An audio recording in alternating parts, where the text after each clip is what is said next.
hello, hello to all of my savvy sheroes in the Simply Healthy Everyday community. It's Teresa Sanderson, and it is Monday. It's Labor Day. I hope you're having an awesome, amazing Labor Day, and I'm hopefully spending some time with your family, doing something fun, but wanted to connect with you today and just talk with you about how to say what you feel even when it's hard, right? If you're anything like me, sometimes speaking your mind, sharing your opinion, and just your feelings about things in general can be hard to do. Maybe even especially with people that you love and care about very much, or with people that you feel like are maybe even in a position of power, you know, like your boss or somebody that you really look up to, right? It can really be hard for me, even at age 50-something, to be able to put everything that I feel into a neat little package and deliver it in a way that I'm not offensive and I can feel confident and self-assured with, right? So that for me can be hard. I grew up as the youngest in my family, and I think even at some of the highest points in my life, when I've been doing things that, excuse me, I never dreamed I would be able to do, I have always kind of second-guessed myself. So if you're with me on that, show me some love when you watch this video, because I think it can be really hard to express yourself. So first thing you need to know is when you're expressing your feelings to someone about how you feel about something is,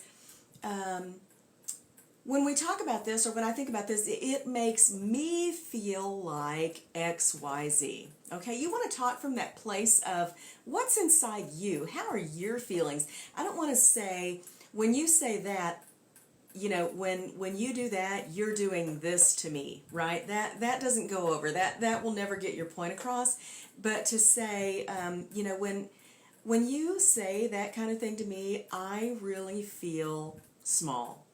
Do you see what I mean? That's very, very different. Saying something that you don't agree with, I recognize that that's something you want to do and something that you think is important, but I don't agree with it. I can't support it, and here's why. Do you see what I mean? So it just comes from a place of, I try and always come from a place of love, a place of mutual respect, a place of courtesy, where I value the other person for all that they are and everything that they bring to the table. But at the same time, I have to remind myself, I am also valuable. I was created, okay, with a specific purpose in mind by our awesome, wonderful Creator. And so my words and opinions also value. And so I have to bring that to the table as well. And so part of it is, too, just being assertive. And another part of it for me is just sometimes doing it scared.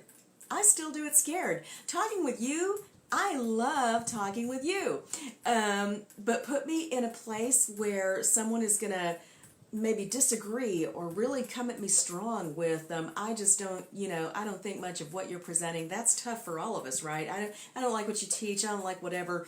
You know, that can be very threatening. And so in that kind of instance, if somebody were to come at me like that, I would say, I recognize and respect your opinion, and what I do is not for everybody, but you know, I love you and care for you anyway, and so, you know, please feel free to pass, right? And I said that to someone the other day, please feel free to pass. If this is not for you, go on to the next thing, because your group is waiting for you somewhere. See what I mean? So thank you for tuning in. Hope this is helpful. Have an awesome Labor Day, and tell me in the comments, how do you show up as your best self? What is one thing you do to show up as your best self? Is it talking and sharing your feelings when you're not comfortable doing it? Maybe it's uncomfortable. Or is there something else that you do to show up as your best self? Drop it in the comments. Get entered to win a joyful roll-on today. Thank you for watching. Bye.